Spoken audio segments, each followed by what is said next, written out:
3 patches grandes em menos de 3 semanas. Enquanto tem estúdio Quadruple A que leva meses para consertar um menu, a Pearl está reformando o Crimson Desert inteiro em tempo real. O update 1.02 trouxe coisa que a gente estava pedindo desde o dia do lançamento, que eu vou te contar tudo logo depois do break. E aí galera, Radomancer na área, aquele que já leu mais patch notes de Crimson Desert do que páginas da história do jogo, e olha que esse é o terceiro patch grande em menos de 3 semanas. E se você está acompanhando comigo, viu todas essas mudanças aqui no canal. Agora chegou o 1.02.00, atacando exatamente o que a comunidade estava pedindo. Então vamos ver o que mudou de verdade. E a gente vai começar pelo assunto mais quente, a movimentação. Se você não acompanhou, no patch 1.01, a Pearl Beast mudou como a corrida funcionava. Antes, no lançamento, você precisava ficar apertando o botão de sprint repetidamente para acelerar. Era como se fosse um jogo do GTA antigo. No update 1.01, mudaram para segurar o botão uma vez que ele sai correndo. E aí, a comunidade ficou dividida. Tinha gente na Steam falando que a mudança foi a melhor coisa que aconteceu e que o sistema antigo era desajeitado e que o dedo cansava e que era arcaico. E eu era um desses, porque eu achava aquele sistema horroroso. Mas também tinha gente do outro lado que também gostava do sistema, dizendo que achava original e que dava mais controle para sua estamina e que fazia parte da identidade do jogo. E eu sei o que você está pensando. Quem é que estava certo? Os dois. De acordo com a Pearl Beast, todo mundo está certo.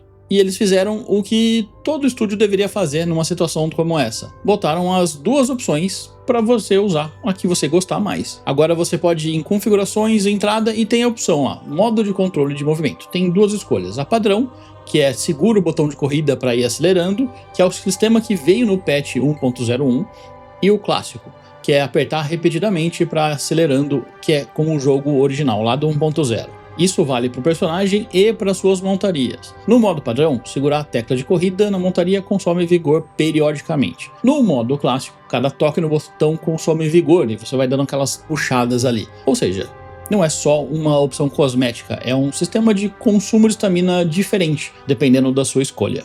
E sabe o que eu achei mais interessante disso tudo?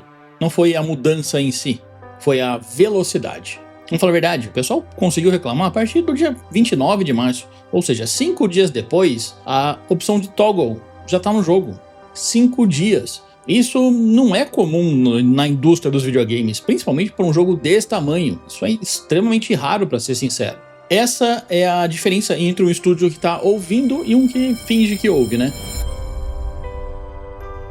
E já que a gente está falando de coisas que a comunidade vinha pedindo há semanas, o armazém pessoal, gente.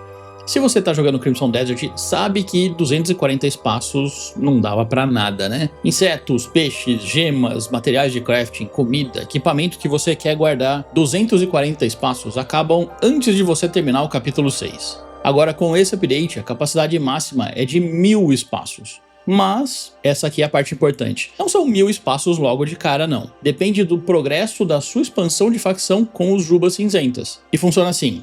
O padrão continua sendo 240, como a gente já tinha. Na primeira expansão do acampamento, você ganha mais 100. Na segunda expansão da Colina Uivante, mais 100. Terceira, mais 100. Quarta, mais 100. Já a expansão final, mais 360. Totalizando 1000 slots. E antes que você me pergunte, mas Rado, 1000 é o suficiente? Olha, para onde o jogo tá agora, pode ser. Mas muita gente na comunidade acha, e eu concordo com eles, que o problema real não é a quantidade de espaço, é que o sistema de inventário precisa de melhorias estruturais. Guardar itens à distância, puxar do armazém para fazer crafting automático, estacar itens do mesmo tipo, como insetos, peixes e Abyss Gears ali. Aumentar o limite é bem-vindo, mas é um band-aid. No fundo, o problema ainda precisa de solução. Mas, por enquanto, 1000 espaços resolve a emergência e eu não vou aqui reclamar de remédio que funciona, né? E por falar em melhorias que chegam a cada patch, se você está esperando o momento certo para entrar nesse jogo, Eu diria que tá ficando cada vez mais difícil de eu inventar uma desculpa aqui. O jogo tá na nuvem com preço em reais, mais barato que na Steam, parcela em até 6 vezes, pode pagar no Pix, no cartão, no boleto, no pombo correio e por aí vai. E se você comprar pelo link na descrição, você ajuda o canal a continuar cobrindo cada atualização de Crimson Desert. O link tá ali embaixo se você quiser adquirir o seu Crimson Desert ou dar de presente para aquele seu amigo que ainda não entrou nesse vício. Enfim, voltando. Agora, uma mudança que parece pequena, mas que a comunidade estava implorando: exibir o elmo. Você aí, adepto do Fashion Souls, passou horas customizando o rosto, o cabelo, mexendo nos detalhes, e aí coloca um elmo e o cara virou um cabeça de balde genérico. Agora, finalmente você pode só retirar o elmo sem ter que retirar os status. Vai em configurações, idioma e gameplay, e ali tem a opção exibir elmo, com 4 modos. Sempre exibir, visível apenas durante o combate, ocultar em cutscenes ou sempre ocultar. E a Pearl Beast já confirmou que em breve vai adicionar a mesma opção para as armas visíveis nas costas. Porque convenhamos, carregar aquele escudo a tiracolo quando você está usando 2 espadas não tem nenhum sentido, né? E aproveitando que a gente está falando de qualidade de vida, o uso do Vestígio do Abismo ficou mais flexível, vamos dizer assim. Antes, para teleportar usando um Nexo do Abismo, a gente precisava estar completamente parado e desmontado.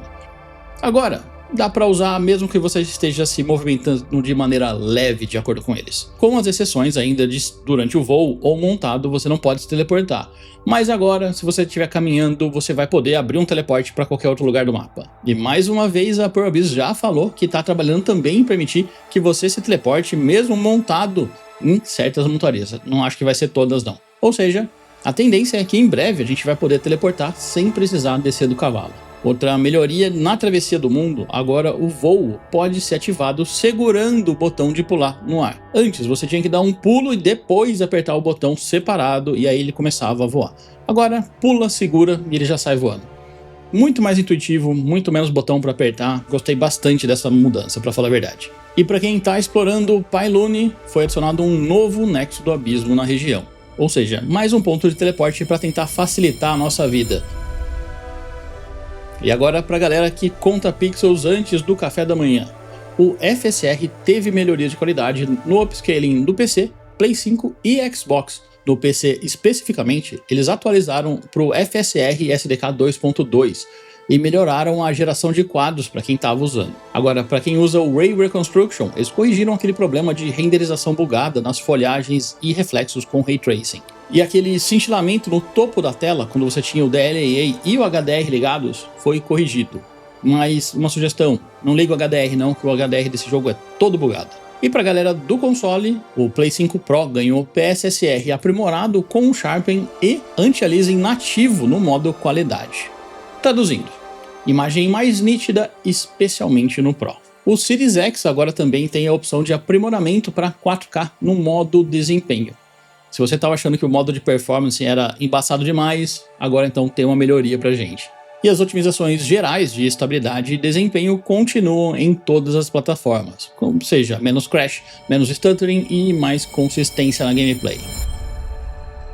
E agora as correções que individualmente parecem pequenas, mas que somadas fazem muita diferença. O pessoal da Pearl Beast melhorou o tempo de resposta para você pular depois de você ter feito um ataque. Eu sei que parece nada, mas se você joga agressivo, sabe que aquele delay entre o fim do ataque e o pulo já te matou mais de uma vez, né? Principalmente se você é adepto das voadoras. O design de alguns monstros de mecânica também foi alterado e gatos ganharam um novo tipo de armadura e um elmo exclusivo para os bichanos. Armadura para gatos, gente. A Pearl Beast sabe as suas prioridades, né? E outra coisa legal é que os barris explosivos agora são mais visíveis quando a gente usa o clarão ofuscante ou a lanterna. E aquele problema onde os mercenários não voltavam até o timer da missão acabar, mesmo depois de você completar, também foi corrigido. E o bug mais irritante que eu encontrei pessoalmente, o progresso dos puzzles do abismo, que resetava se você abrisse o mapa para olhar uma base da superfície enquanto estava lá dentro do abismo. Isso foi corrigido. E se você perdeu o progresso de puzzle por isso, eu sinto a sua dor, literalmente. Também tivemos correções de bugs com a espada de 2 mãos, o cavalo correndo na velocidade máxima e as missões que travavam no capítulo 6 e no capítulo 11. A interface também ganhou várias melhorias de usabilidade. O menu de salvar e carregar agora são separados. E finalmente os itens que você pode vender para o vendedor aparecem no topo, ao invés de você ter que caçar eles durante todo o seu inventário, né? 3 patches grandes em menos de 3 semanas. O primeiro trouxe o armazém e controles melhorados. O segundo trouxe montarias, corrida, crafting. E agora tem toggle de movimentação, espaços de armazém, esconder o elmo, melhorias gráficas em todas as plataformas. E isso é consistência, gente. E o mais importante, cada patch endereça exatamente o que a comunidade está reclamando. Movimentação polêmica? Toggle ali, você decide o que você quer. Armazém tá apertado, 1000 espaços. O elmo tá feio, tem a opção de esconder agora. Gráficos bugados para quem usa o DLSS, fix também. E eu sei que tem gente que vai falar, pô, mas deveria ter lançado assim. E eu concordo. Mas entre um jogo que lança quebrado e nunca conserta, e o jogo que lança com problemas e conserta na velocidade recorde, a escolha é óbvia, né? Até as reviews da Steam já subiram para muito positivas, e o jogo já vendeu mais de 4 milhões de cópias. A Pearl Beast só está mostrando que o suporte pós-lançamento não foi marketing vazio não, é trabalho mesmo. Agora, a ressalva, né, gente?